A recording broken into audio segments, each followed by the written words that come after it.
The Pilgrimage of the Heart podcast is brought to you by PYO.yoga, an online studio for all your yoga needs, including videos in Spanish and Russian.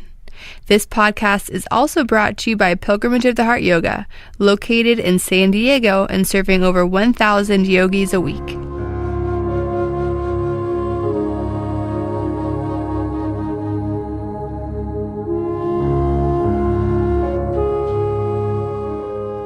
Welcome to Pilgrimage of the Heart interviews.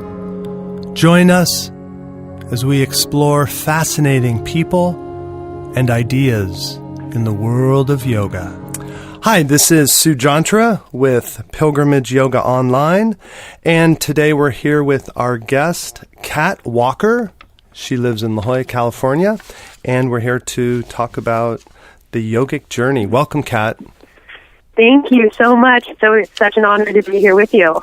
I was looking at your website, which is a great name. Yeah. I believe it's... can you tell us the name, because it sticks in the brain? Yes, it's Cat on the Mat, actually. Yeah. And it does. You're right. It does stick in the brain. I can't tell you. I have friends now and family members that now call me Cat on the Mat. So I've developed this new nickname somehow from it. Truth to tell, I was calling you that around the studio yesterday. So we're interviewing Cat on the Mat tomorrow.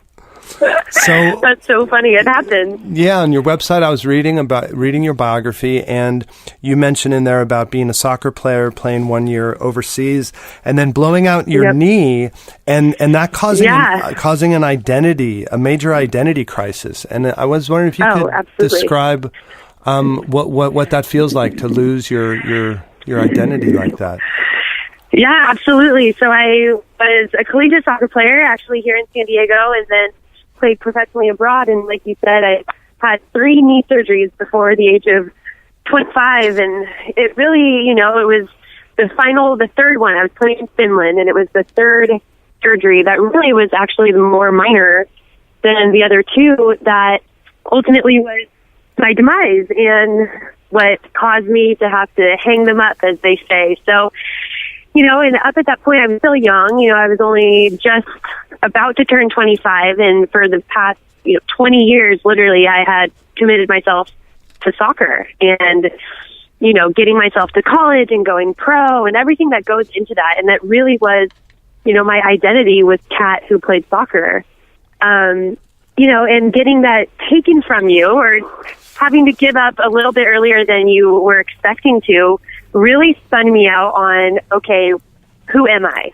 What am I outside of soccer? And it was hard. It was a really hard journey, and I took time to travel, and that's really, really when I got into yoga. I did yoga a little bit as a recovery, when I couldn't run with my knee surgeries. I originally turned to yoga more as a physical practice, and when I couldn't play soccer at all, I found yoga more as a mental and emotional and spiritual practice. It really helped me find an identity outside of the soccer field, and it allowed me to go inward and take the journey into really my heart center, to my soul, and find what was there.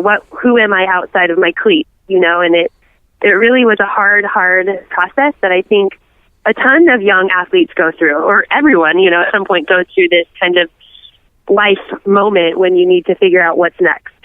And the nice thing is when you were faced with that challenge, you chose a really healthy, positive way to find a deeper sense of self, whereas a lot of people just move on to the next outer identity. Right. Yeah, that's such a good point. And were there certain yoga practices that helped you to turn your yoga practice inward? Or was it just using the asana practice to deepen it? It was really an asana practice and definitely meditation. I mean, all of a sudden I was moving from a very physical, competitive, aggressive energy on some level of, playing at this high level and always competing, always striving to be the best, always, needing to do one more sprint. And then all of a sudden I found this practice, and a physical practice at that slowed it down. It really, brought me out of this aggression feeling and not aggression in a bad way, but just this higher, constant, energy, and really slowed me down to connecting with my breath. Up to that point, my breath was, am I out of breath? Am I running hard enough that I'm now out of breath? And all of a sudden, this goal now was to not be out of breath, to create the abundance of breath and move within your breath.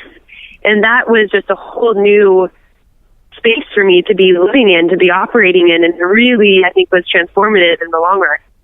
And then from that space that you found within yourself, what seems to have emerged out of it is the life of someone who's teaching and sharing and spreading yoga.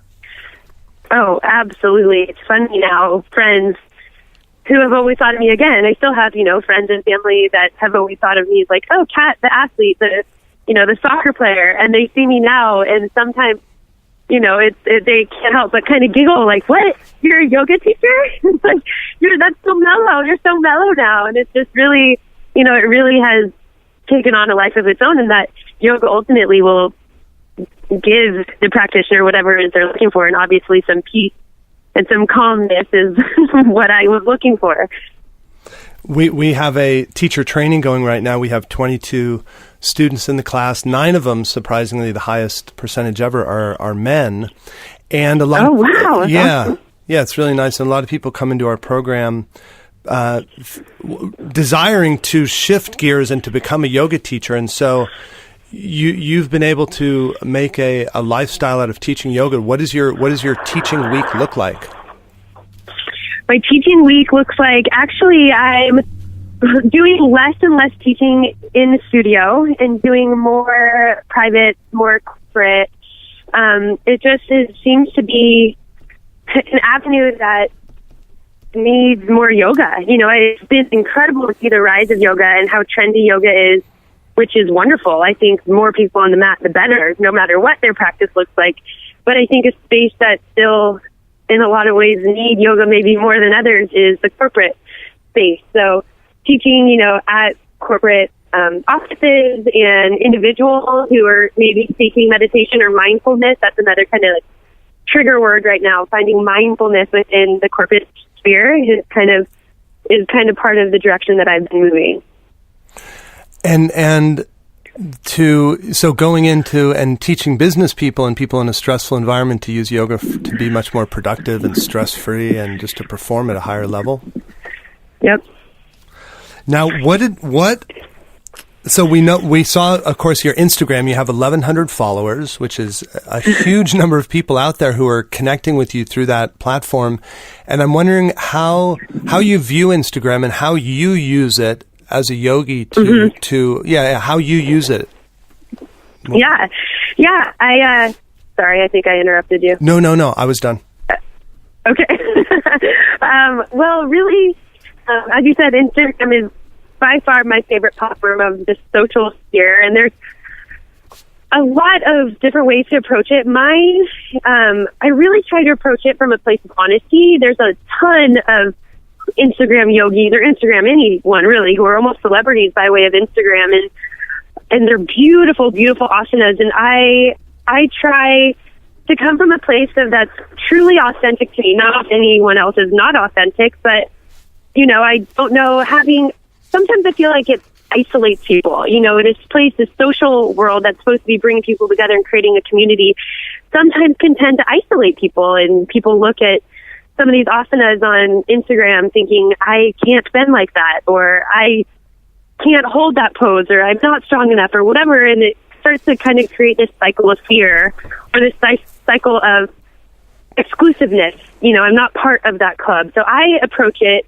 in a way that I've been there. I'm not the most flexible person in the world. I have tight hips from years and years of playing soccer. And so I approach it on a place of what inspires me and what really is authentic to me. And if you approach any social interaction, especially social media, with the understanding that all it is a transfer of energy, and that you will put good energy out, high vibrations out, and approach your Instagram that way, ultimately, it will be felt by other people. It will be received with love and compassion and generosity. And that's how I try to approach all social media.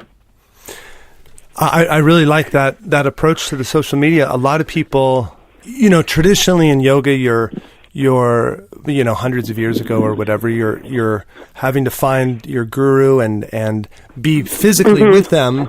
But I like how you're expressing that, through the modern technology, energy and inspiration can move and be shared. Oh, absolutely. And I think that's now in the digital age that we're in,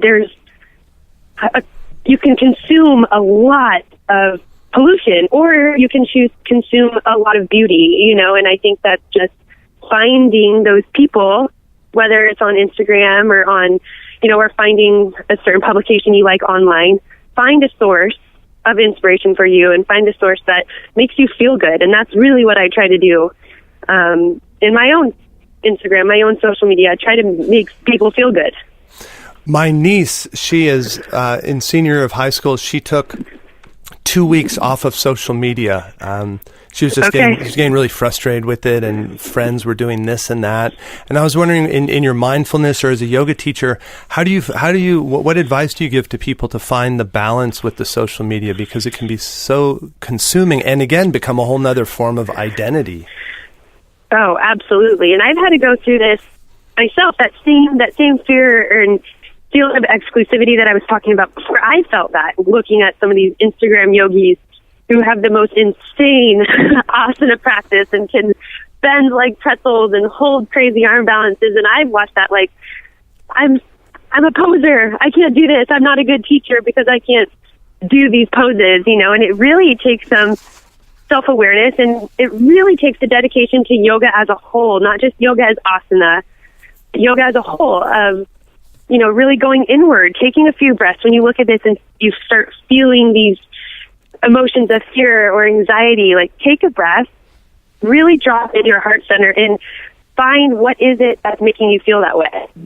Most likely it's not these other people, but there's something going on the inside. So when I start feeling like, oh, I need to post today or else, usually that's when you need to put the phone down, and that's when you need to walk away. Just like in your practice, when you're ready to drop out of Warrior 2, most likely that's when you need to be holding on. You need to overcome whatever it is, that little boundary is that's making you stop or making you feel maybe something of discomfort. Maybe, for me, that's putting the phone down, walk away, go take a breath, think of something else. It kind of helps you find that self-awareness that keeps you balanced.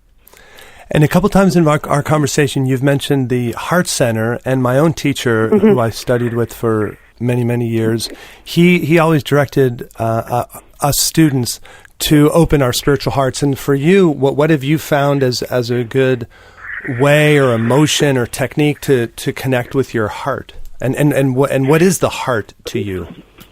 Right. The heart for me is really the place of knowing, and that can be a spiritual center for people. That can be the connection to God or whatever your source is.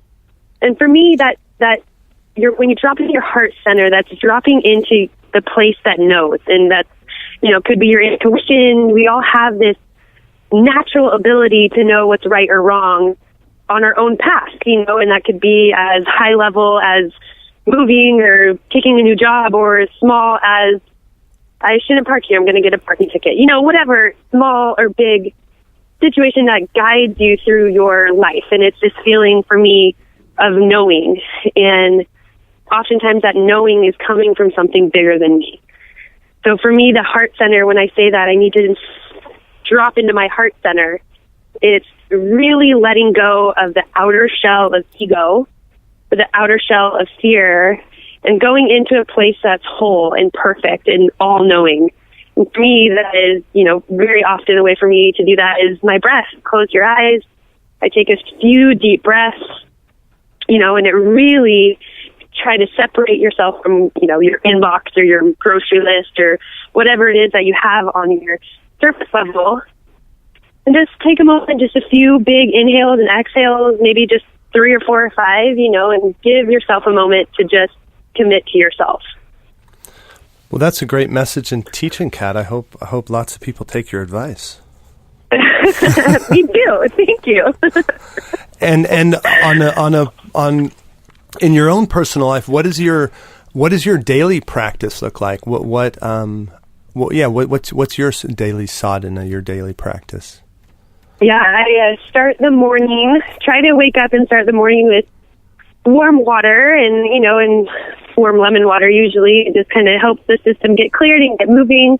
And that I really try to practice mindfulness in that. And that, like I said, coming back to your breath and trying not to grab my phone first thing in the morning. And it's so easy for us all to do, to instantly get on social media or instantly check our emails or instantly check in with something else other than ourselves. So I try every morning to really give myself even just 5 minutes, 10 minutes. Some mornings I need 30 minutes. It just kind of depends on how I'm feeling, and really, again, checking in with yourself, seeing how you feel. And then your asana practice obviously is important, but I always try to advise my students and then take my own advice to not beat myself up if I didn't get in my 90-minute, vinyasa flow and sweating in this really deep cleansing practice. Sometimes my practice is just putting my legs up the wall, or sometimes my practice is taking a longer, mindful walk each time, or, obviously I try the physical asana in every day too, but that, we're all busy and that doesn't always happen. So I really try to advise everyone to be kind with what their day looks like and be okay with whatever your practice takes shape that day.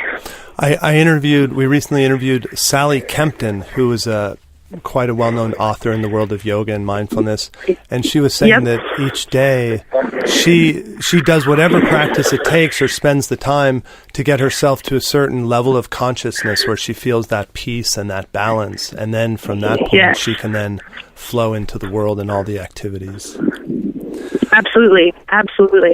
So, Kat, my last question to you is, there's so many people out there who are seeing other people who are doing yoga and they're looking, they see the yogis who look happy and well-centered, but within themselves there's some fear, there's some doubt about stepping into the world of yoga. Maybe they don't feel that they're flexible enough, or they don't have the right body type, or what, all these things we go through, we doubt ourselves. So what advice would you give to people like that who deep inside they want to take this step, but things are blocking them? Mm-hmm. Yeah, I think that kind of goes back a little bit to what I was saying about that fear of what you see other people doing. Like you said, these people are maybe afraid of flexibility, or I read this quote once, and now I can't remember who it was, but it was so perfect. It was a yoga teacher who said in response, when I hear people say that they're not flexible enough to go to yoga, that's like saying I'm too dirty to take a shower. And I just love that because that's so true. Like, flexibility will come, mindfulness will come.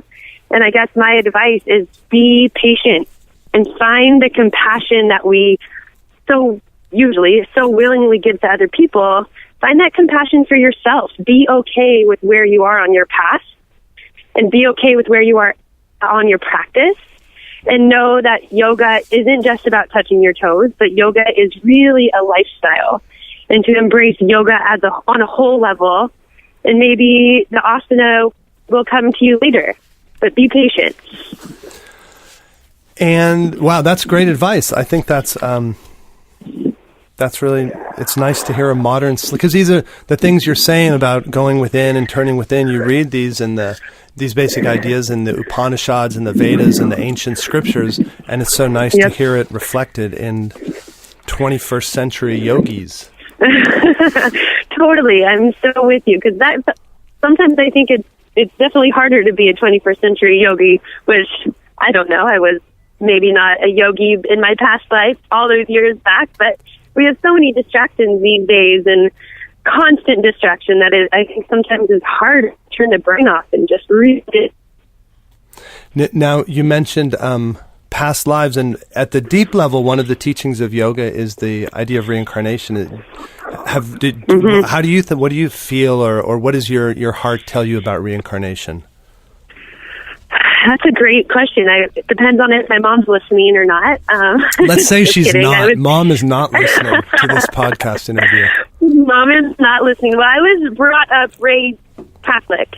Me too. So that side of me, obviously, okay, so we're on the same page there. So that side of me is like,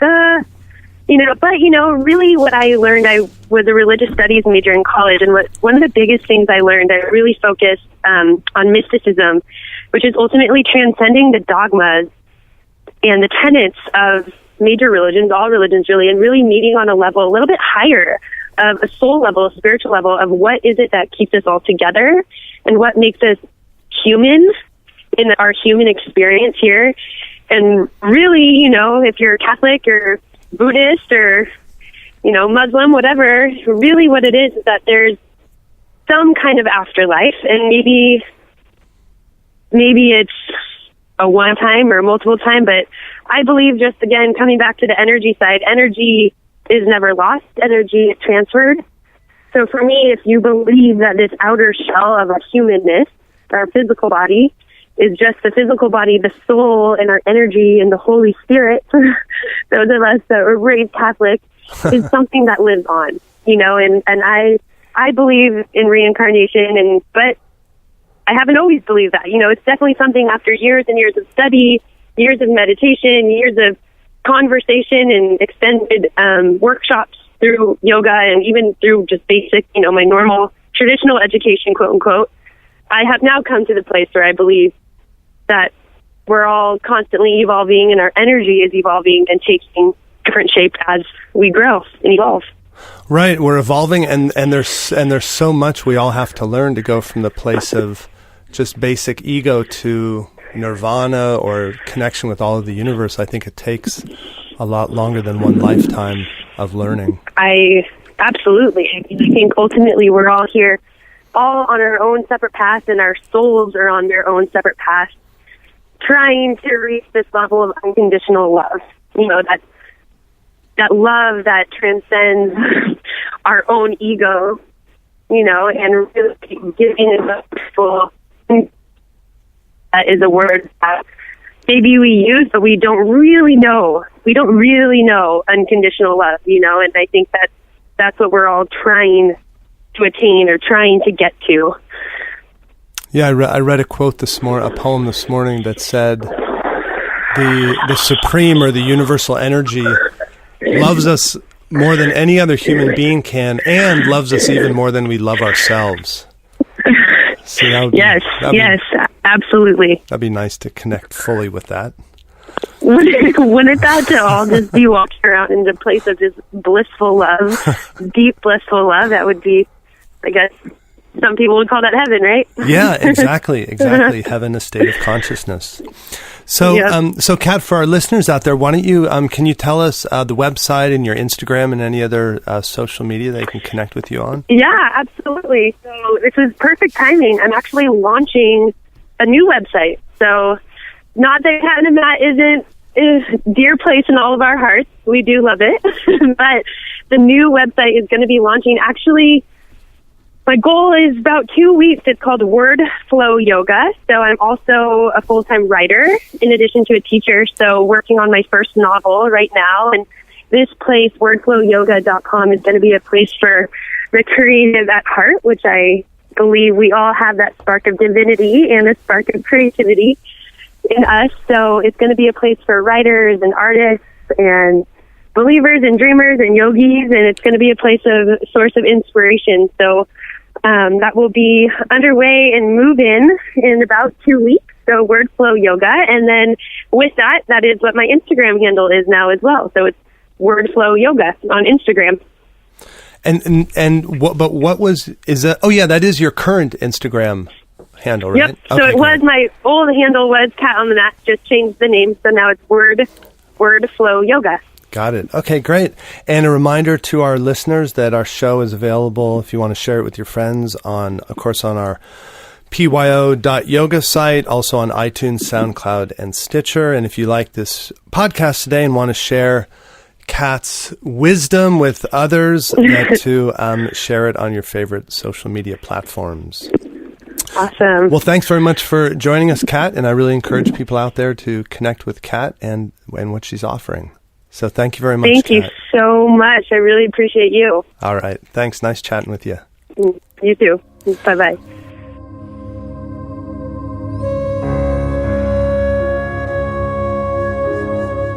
Thanks for joining us.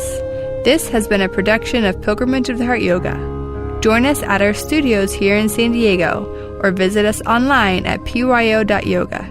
Namaste.